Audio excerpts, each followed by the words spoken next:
নমস্কাৰ বন্ধু বান্ধৱীসকল, এয়া চাওক আজি মই সৰিয়হৰ লগত সৰু মাছ বনাইছোঁ।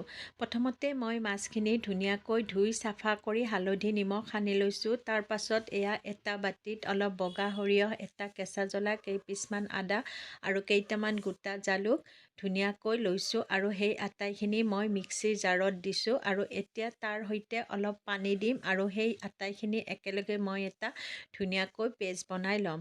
তাৰ পাছত মই আকৌ কেৰাহীত তেল দিছোঁ আৰু মই মাছখিনি ধুনীয়াকৈ বহলাই তাত ফ্ৰাই কৰিছোঁ যাতে মাছখিনি গুৰি হৈ নাযায়। ঠিক তেনেদৰেই এয়া মোৰ মাছ ফ্ৰাই কৰা হৈ গ'ল।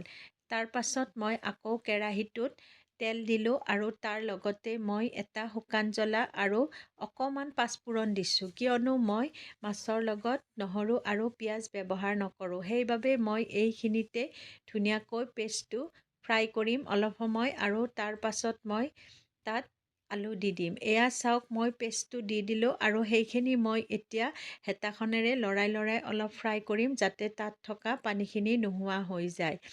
এনেকৈ মই হেতাখনেৰে লৰাই ফ্ৰাই কৰিলোঁ আৰু তাৰ পাছত পানীখিনি নোহোৱা হৈ গ'ল আৰু তেতিয়া মই আগতীয়াকৈ বইল কৰি থোৱা আলু এটা তাত দি দিলোঁ।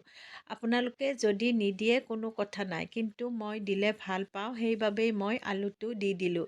এতিয়া মই ইয়াতে হালধি, জিৰা গুড়ি আৰু কাশ্মীৰী লাল মিৰ্চ পাউডাৰ দিম আৰু সেইখিনি মই আকৌ হেতাখনেৰে অকণমান সময় ফ্ৰাই কৰিম। তাৰ পাছত মই তাত অকণমান গৰম পানী দি দিম, কিয়নো এনেদৰে ফ্ৰাই কৰি থাকিলে সৰিয়হখিনি তিতা হৈ যাব। সেইবাবে তাত মই অকণমান গৰম পানী দি আকৌ 2 মিনিটমান ধুনীয়াকৈ হেতাখনেৰে ফ্ৰাই কৰিম আৰু তাৰ পাছত মই তাত আনফালে উতলি থকা গৰম পানী দি দিম। এয়া চাওক মই ধুনীয়াকৈ হেতাখনেৰে অকণমান লৰাই দিলোঁ আৰু আলুখিনিও অলপ ভাঙি দিলোঁ। এতিয়া মোৰ আনটো চুলাত পানী গৰম হৈ আছিলে, সেইখিনি মই তাত দি দিলোঁ আৰু তাৰ পাছত মই মোৰ আন্দাজ অনুসাৰে নিমখ দি সেইখিনি উতলিবলৈ দিলোঁ।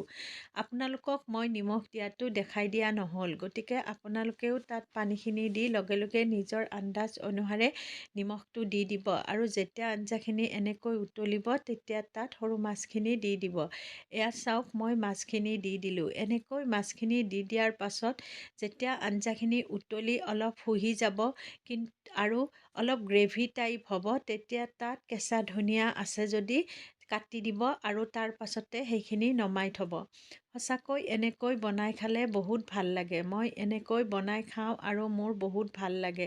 সেইবাবে মই ভিডিঅ'টো আপোনালোককো দেখাই দিলোঁ। যদি ভিডিঅ'টো ভাল লাগিছে তেনেহ'লে লাইক, কমেণ্ট আৰু শ্বেয়াৰ কৰিব আৰু আগলৈ যাতে মই কিবা ভিডিঅ' পঠালে পায় তাৰ বাবে পেজটো ফ'ল' কৰি থৈ দিব।